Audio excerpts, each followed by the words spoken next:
Arcadis were appointed to provide project management, cost management and change management services.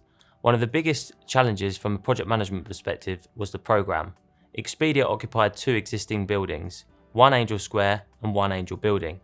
Angel Building was multi-tenanted and they were acquiring new space on the lower floors. This required us to divide the programme up into 2 main stages. The first, to design the existing space, levels 5 and 4, and the second, to design the new space, levels 3 down to ground. This enabled us to then go out to the market to procure the project as 2 parts. The project in total had 10 main phases consisting of different sections under the contract.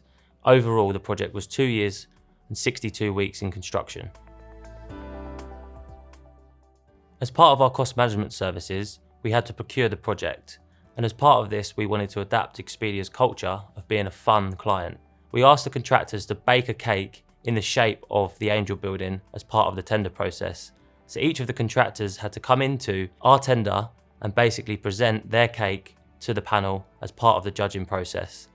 This demonstrated how well they'd collaborated together and how well they'd fit as part of the project team. As part of our change management scope, it was about putting the people at the heart of the project, making the journey as fun as possible.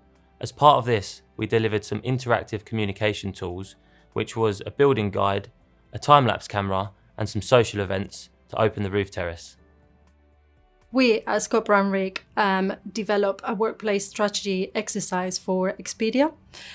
Within this workplace strategy, we created a work style profiler that was bespoke for Expedia, and we categorized the entire workforce into 4 categories. The first is the world cruiser, then the global backpacker, the city breaker, and the happy camper. Each of them defines the level of collaboration and agility of each of the Expedia employees.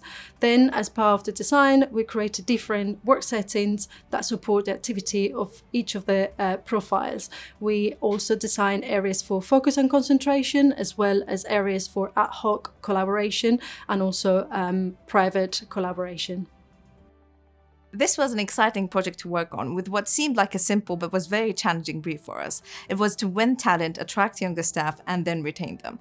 We had a very fitting concept that worked around the industry that Expedia was involved in, and that was Wanderlust.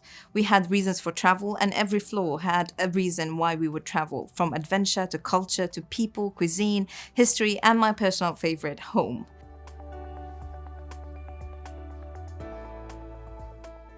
Inspired by the whole world, we had the chance to engage with Expedia staff through the change management team with Arcadis.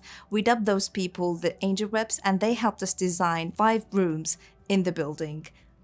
We wanted to utilize the full potential of that space, so we looked at adding the staircase that would then connect and vitalize these floors, and we also made sure that the rooftop becomes a destination that everyone will want to use. Well-being was in the heart of our design. So we integrated a lot of biophilia, worked with natural light, and integrated as much as we can natural materials. We've also worked with local artists who created fantastic murals that helped us energize the space. NDY were the base build MEP designers over 10 years ago in the Angel Building, so it's really exciting to be brought back over 10 years later to support Expedia with their fit out within the building. From a sustainability perspective, we were able to optimize and minimize carbon waste. So we retained much of the capital plant that we'd installed in the base build and redeployed it for the fit out. And we retained a low carbon strategy for the building, delivering cooling and ventilation via a displacement system. It allows us to deliver heating, cooling and ventilation to the tenants, to the occupiers, to deliver comfort, but without consuming a lot of energy in doing so. That allows the future of the building in its continuous operation and operational energy to be minimised, which is excellent for the environment. Continuing the sustainability story, we implemented a daylight sensing lighting strategy to optimise user satisfaction, prevent glare, ultimately creating a bespoke, welcoming environment, encouraging collaboration and inviting people back to the office. From a construction and delivery perspective, there was a number of key considerations. Firstly, it was a multi-phase program delivered in occupation.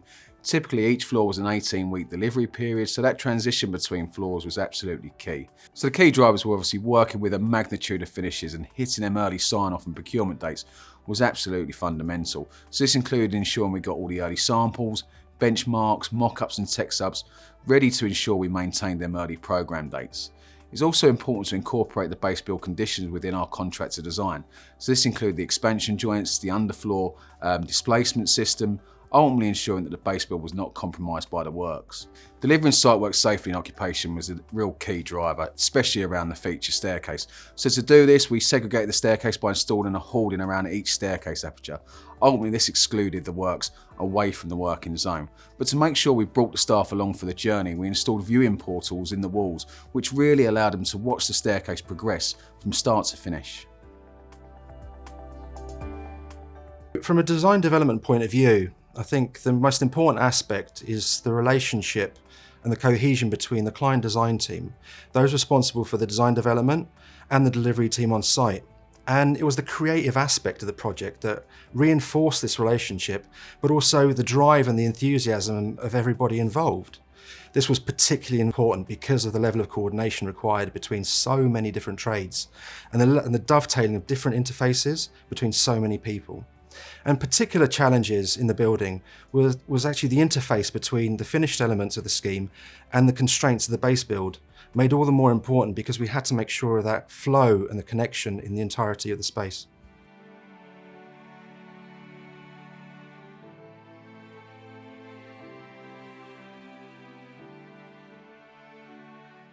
COVID-19 hit the construction industry as a whole. Especially Expedia was in full flow in March 2020 when the first outbreak hit. We had to make adaptations to our site, put one-way systems in place, hand sanitising stations to ensure we could remain resilient as a project. We also had to adopt collaborative communication tools to allow us to communicate effectively. This ultimately ensured we remained resilient as a project team. So we've now spoke to you about the intricacies, and we now look forward to taking you around this fantastic project.